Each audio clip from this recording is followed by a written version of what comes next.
가야 되지만 저 아래 미세물질로 가면은 그건 안 되는 거죠.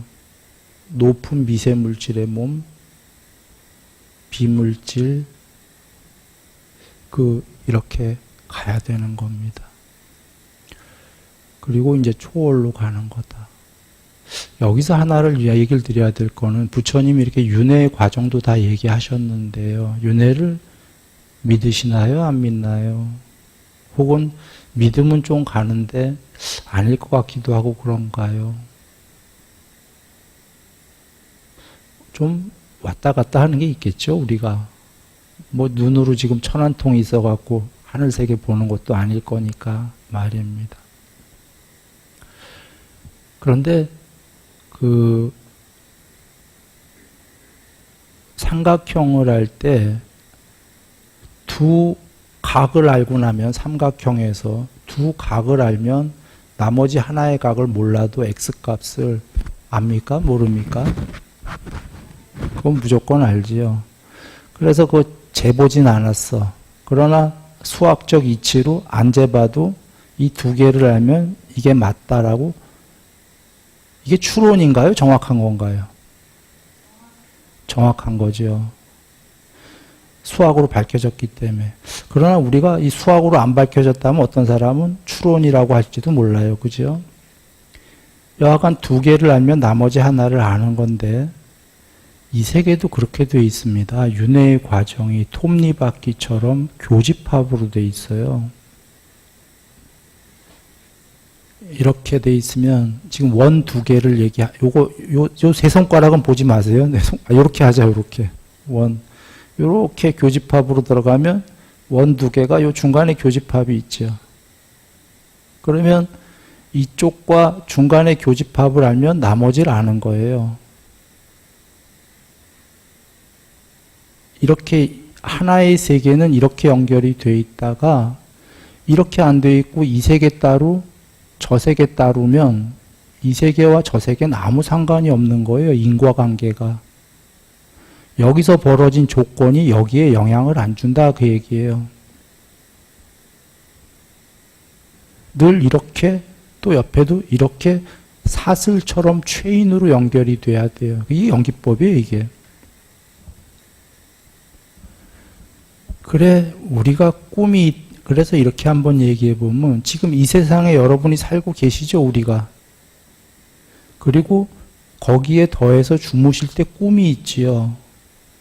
그래서 이 대낮의 세계와 꿈이 있으면 꿈이 교집합인데 저 세상이 있다라고 이렇게 알아야 돼요.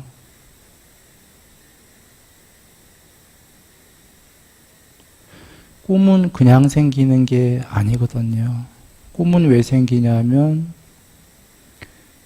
탐진치, 욕망이 있고 성냄이 있고 교만이 있는 한 또 새로운 존재를 만들어서 자기를 만들어서 탐진치를 하고 싶기 때문에 꿈이라는 세계를 또 만드는 거예요. 탐진치란 단어가 기분 나쁘면 이렇게 얘기하죠. 자면서도 또 경험하고 싶은 거야.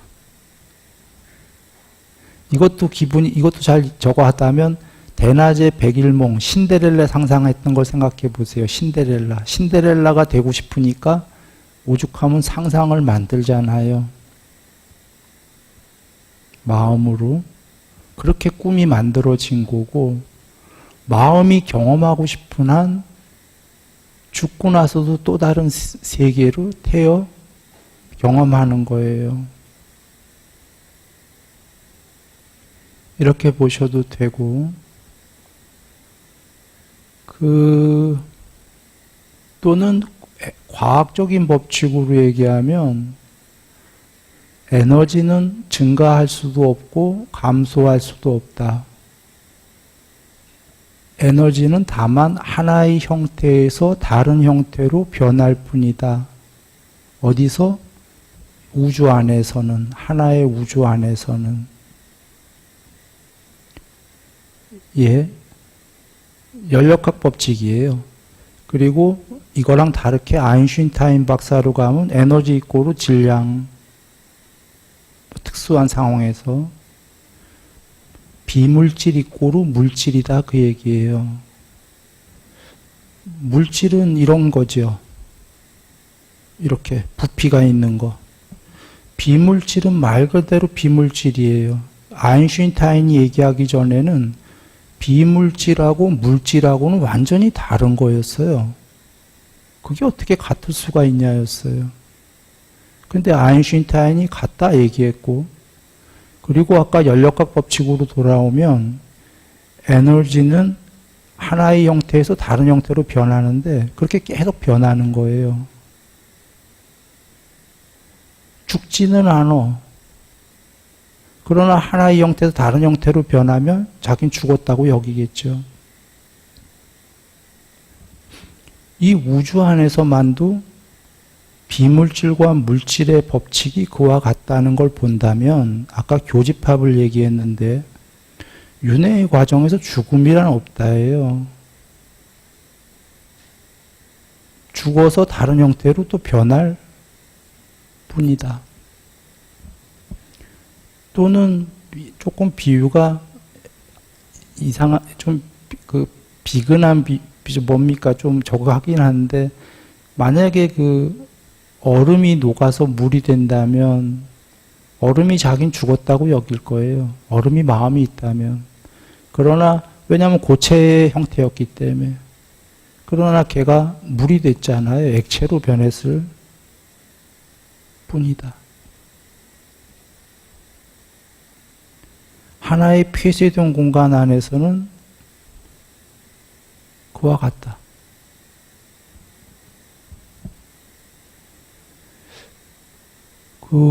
혹은 또 다른 비유를 든다면 컴퓨터에서 하드디스크를 뽑아내면 컴퓨터의 모니터랑 다 망가져도 로봇을 얘기하는 겁니다. 로봇을 지금도 간단한 로봇은 있지만 미래에 막 움직이는 로봇이 있다고 치면 그 로봇이 다 망가졌어요. 전쟁 로봇이야. 나가서 총 맞고 죽었어요. 근데 사람이 가서 그 로봇을 회수해서 그 안에서 그 칩, 하드디스크를 뽑아내서 또다시 껍데기만 만들면 걔는 살아나죠.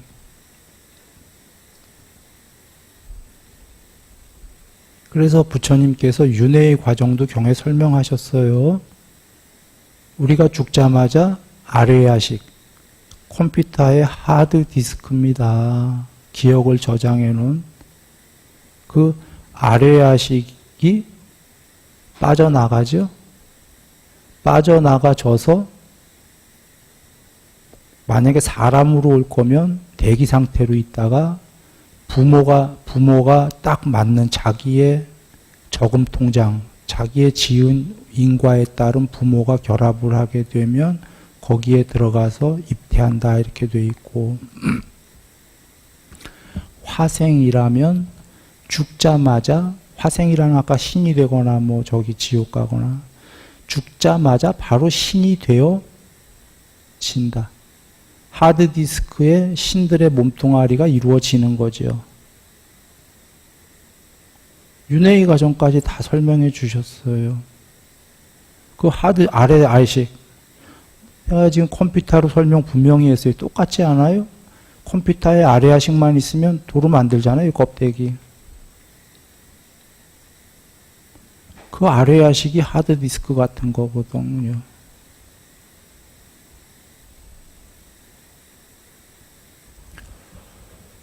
그러면 지금 윤회의 과정은 분명히 있다 얘기를 드렸는데 아직 해탈이 좀 우린 멀고 사실은 해탈하는 동안에 지금 이 많은 아까 거친 죽과 밥으로 집적된 몸뚱아리도 있고 미세물질도 있고 비물질도 있고 나날이 과정에서 윤회의 과정, 윤회는 분명히 있다면 윤회의 과정에서 나날이 좋아져야 되지 않겠습니까? 이 얘기예요.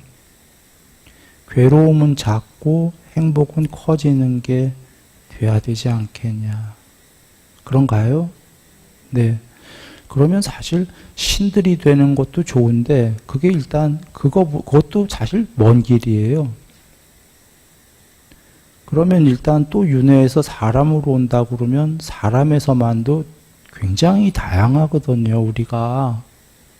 보시면 신데렐라의 춘향전만 보더라도 춘향이도 있고 향단이도 있고 이몽룡이도 있고 방자도 있고. 내가 둘만 얘기했는데 캐릭터를.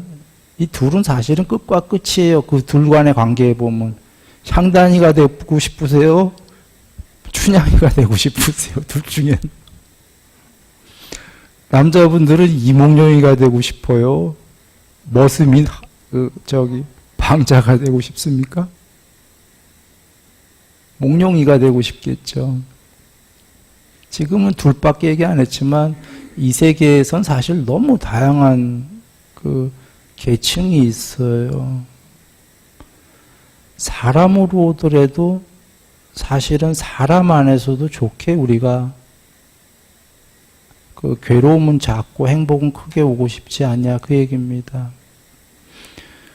그런데 이 윤회를 어떻게 하면 좋게 올 수 있냐, 이거 아시나요? 부처님이 다 얘기하셨어요. 나에 의해서 윤회하는 경우, 남에 의해서 윤회하는 경우, 나와 남에 의해서 윤회하는 경우, 나와 남에 의하지 않는 경우 얘기하셨어요.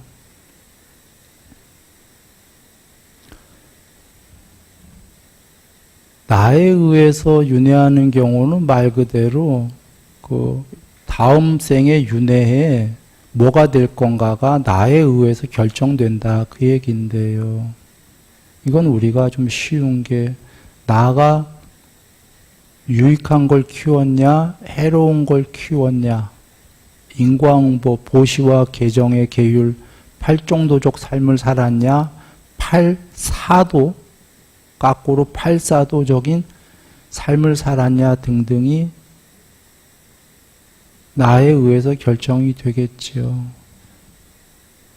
보시면 윤회까지 다음 생 볼 것도 없어요. 요번 생 자체가 크게는 내가 어떤 사람이 될 것인가는 주로 많은 부분이 나에 의해서 결정이 되나요? 나가 게으르고 아무것도 안 하면 거의 나의 인생은 거의 안 봐도 뻔한 거예요, 요번 생은. 대부분은 그렇죠. 근데 100%는 아니에요. 100%가 아닌 게, 나의 인생은 뻔한데 우연히 로또를 맞았어. 그러니까 게으르고 아무것도 안 하고 정말 술만 먹고 회사도 안 나가고 직장은 아예 없고 거지 생활을 했는데, 그럼 100% 뻔한 삶인데, 죽기 전까지는. 우연히 로또를 하나 샀는데 맞았어. 로또 말고 다른 예를 들까요? 경에 계신. 여기 나라에 두 나라가 전쟁을 하고 있는데, 우연히 적군의 장수를 죽였어. 그러면 이 사람은 어떻게 되죠? 이쪽 나라에서 이 왕이 훌륭하다 해서 영의정을 시켜버렸어요.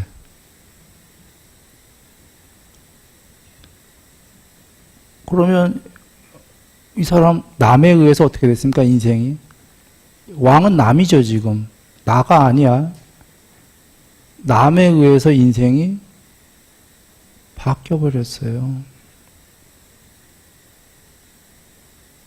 물론 이거는 이제 좀 얘가 좀 저거 한 게, 이쪽 나라에선 영웅이지만 저쪽 나라에선 적군이 돼갖고 다음 생은 별로 편하지 않을 거예요.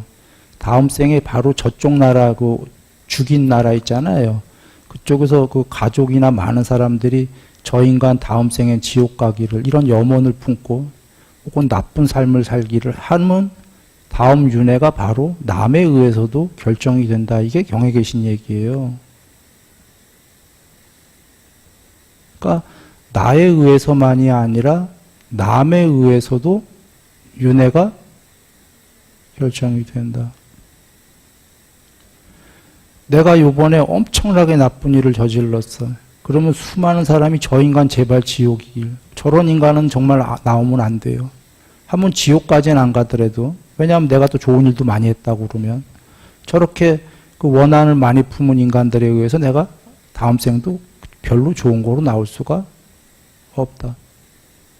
그래서 어떤 경우에 이런 얘기들 하잖아요.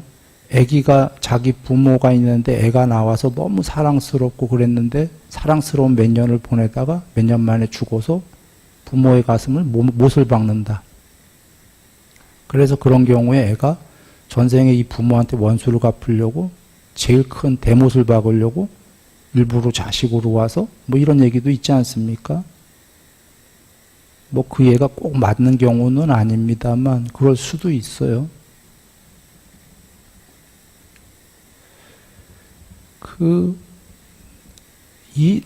그리고 세 번째가 다음 생이 나와 남에 의해서 결정이 된다.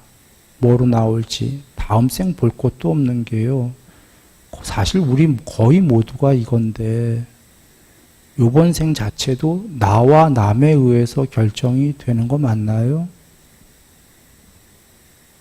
나 하나 잘나갖고 되는 일이 있나요? 별로? 나가 너무너무 잘나면 또 모르겠는데,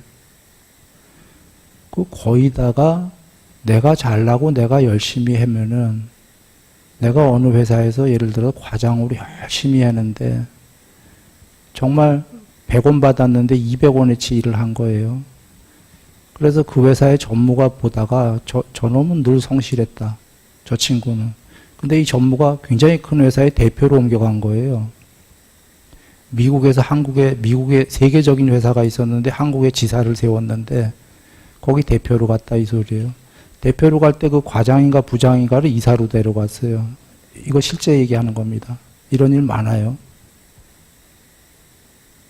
보통의 그 크게 성공한 사람들 보면은 비즈니스에서는 열심히 했고 꼭 누가 스카우트 가더라 그 얘기예요. 갑자기 여러 계급을 점핑해버려요. 한두 계급 올라가는 게 아니라. 이 경우 지금 나 혼자 똑똑 열심히 했어. 근데 나 혼자 과장까지 가는데 세월 걸린 거 보면 그 다음에 차장 부장 가는데 세월 얼마나 걸리겠어요? 많이 걸리죠. 근데 한 번에 확 끌어가 버렸네. 그러면 앞에 성실하게 했던 건 나의 부분. 뒤에 그러나 여러 계단을 한 번에 점핑했던 건 남에 의해서.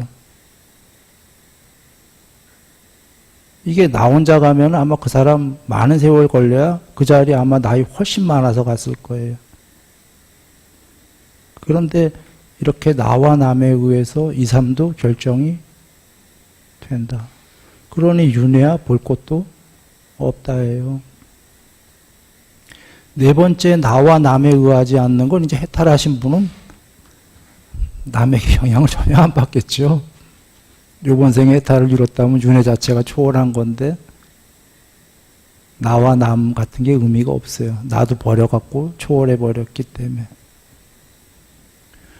그러면 우리가 해탈하기 전에는 앞에 세 가지가 필요하지요.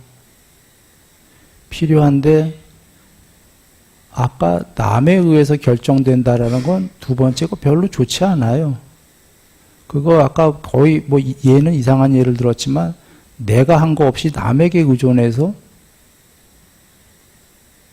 운이 좋았다 뭐 이런 식이 되는 거예요. 운이 좋았거나 혹은 그 아까 상대방에게 나쁜 짓 하고 여기에만 잘 뭐 어떻게 해갖고라든지 일단 나가 잘하고 그 다음에 남에 의해서 또 좋고 이렇게가 지금 이 과정에서는 이 삶의 과정, 윤회의 과정에서는 제일 낫겠다 이렇게 여겨지십니까? 그런데 거꾸로 나에 의해서도 나를 괴롭히고 남에 의해서도 삶이 괴롭히는 쪽으로 결정이 된다면 이것은 최악이다 이렇게 여겨지나요?